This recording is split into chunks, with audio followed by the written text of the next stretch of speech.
While writing the book, Love Yourself First, Creating a Foundation for the Life You Desire, I began to work on the follow-up, specifically focused on romantic relationships. Right now, it simply has the working title of COACHMarital. Most people don't have the tough conversations in their relationships because they're not understanding the following 6 things that are critical. Number one, your feelings are valid. Even if your emotions aren't fully formed or expressed in the best way, they still hold value. Recognize the importance of acknowledging and honoring your feelings, regardless of their clarity or eloquence.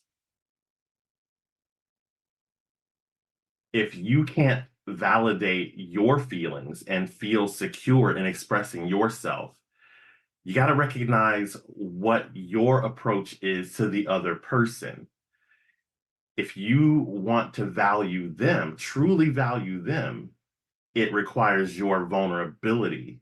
It requires you to open yourself to that scrutiny, that fear you have. And that's really the barrier to finding your feelings as valid. It's the fear that they may not share that view.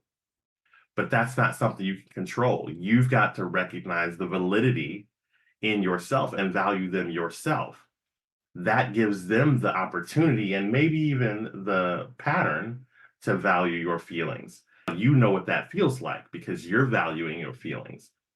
If they can't value your feelings, then you've got to recognize that that relationship may not be the nurturing relationship that it needs to be. A healthy relationship will allow you to be authentic and vulnerable. Number two, continuous learning and improvement. You got to recognize that you can learn and develop better ways of expressing your emotions.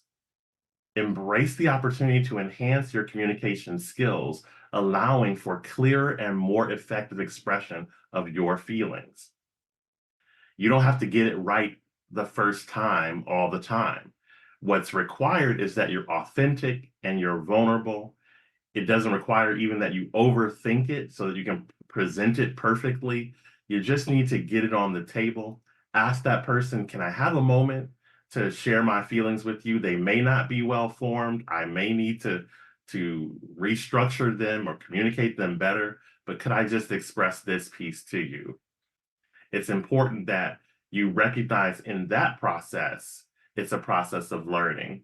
But I'd also challenge you to look at other opportunities to develop yourself so that you're reading about vulnerability, about shame, or about communication. You're looking at the things that you have trouble with and you're building those skills. Number three, supportive individuals offer space for growth. So surround yourself with people who genuinely care about your well-being. They should provide a safe environment where you can feel free and you can freely explore and develop your expression of emotions, fostering understanding and personal growth. This is especially true for people who have typically and traditionally been seen as strong or the ones who have it all together. You may be this person in your family or in your peer group.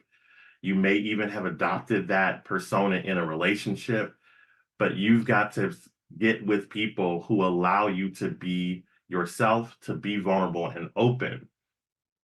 You've got to practice that with yourself so that you know what it feels like, and then you can expect that. And it's less of an expectation from them, but an expectation of what you want to see.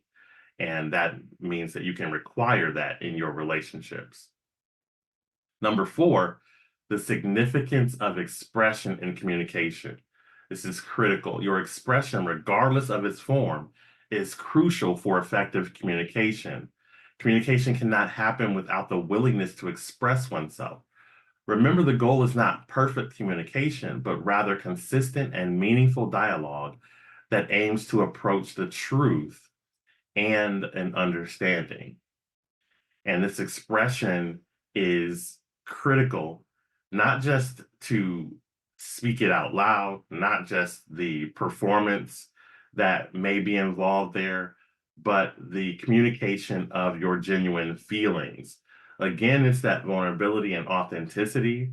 But here in the expression piece, we're talking about allowing yourself to communicate yourself fully. So you're not holding punches, as it were. You're not holding back your thoughts, feelings, connections, the way it all works out for you. You're building the full picture, which also is a picture of how it connects with you.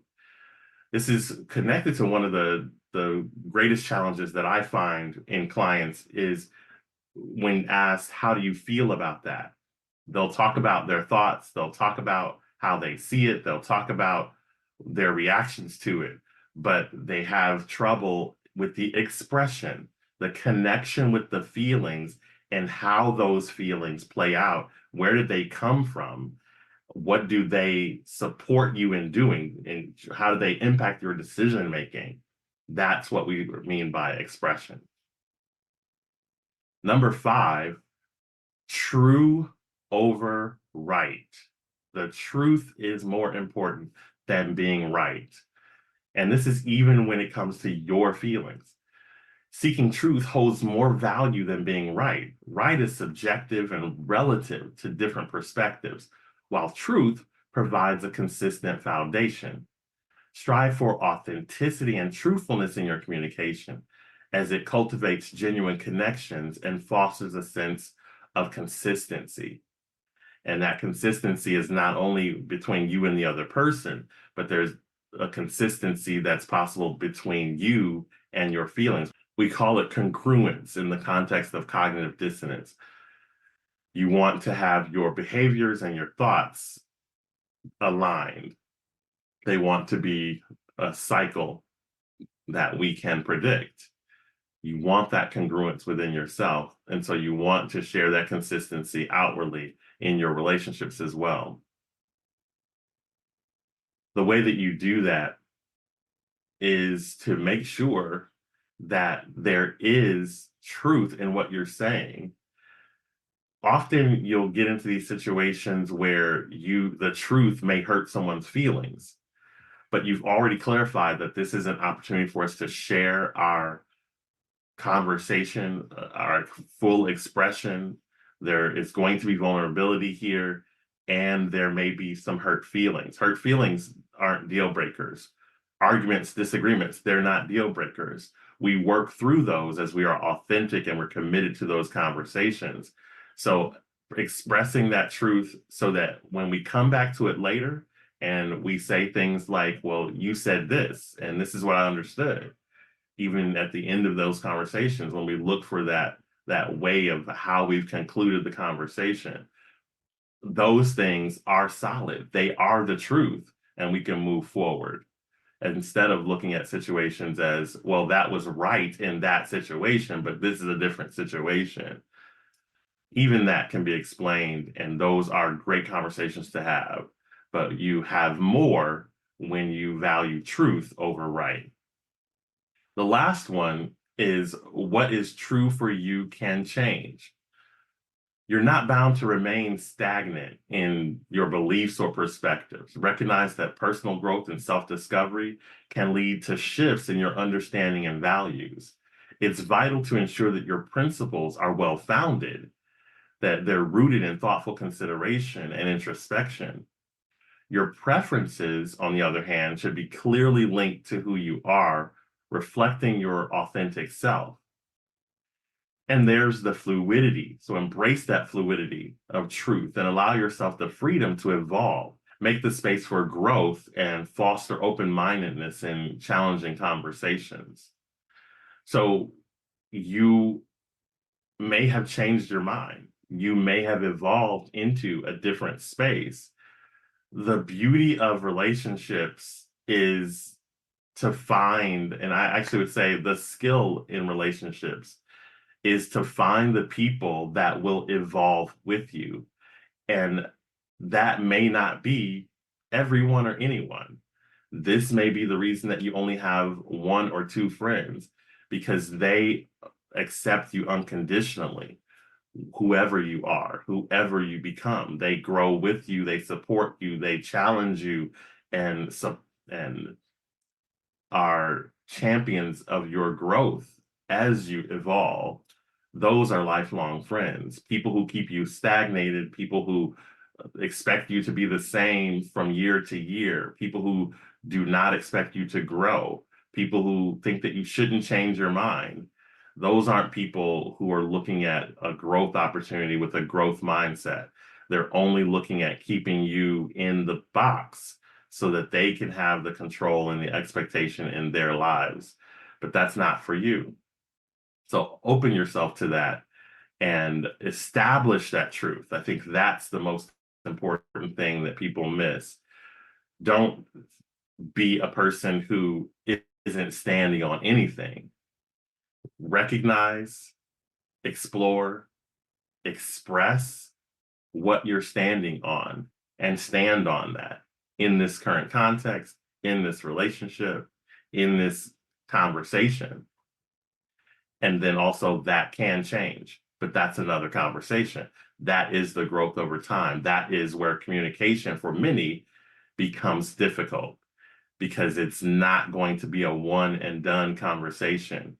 When we stood before our parents, or when we stood out in the moonlight, when we stared into each other's eyes in the sunset and we promised this certain thing, that's not the end of it. This evolution moves forward as we continue to grow and learn and become who we individually are meant to be. And as we find ways to invite you into that interaction, hopefully for enhancement of that situation and enhancement of our lives. So by understanding these reasons, you can empower yourself to engage in the tough conversations, embracing the journey of personal growth and fostering meaningful communications with others. Remember, your voice and expression matter, and each conversation brings an opportunity for self-discovery and deeper understanding. By acknowledging this, you empower yourself to engage in dialogue with an open heart and a willingness to learn and adapt, promoting personal growth and fostering these amazing connections. I am Dr. Michael A. Wright, the Pivot Coach, with a reflection on the upcoming title, which is only in beta form at this point. COACHMarital is the working title. More to come on this soon. Thanks for listening.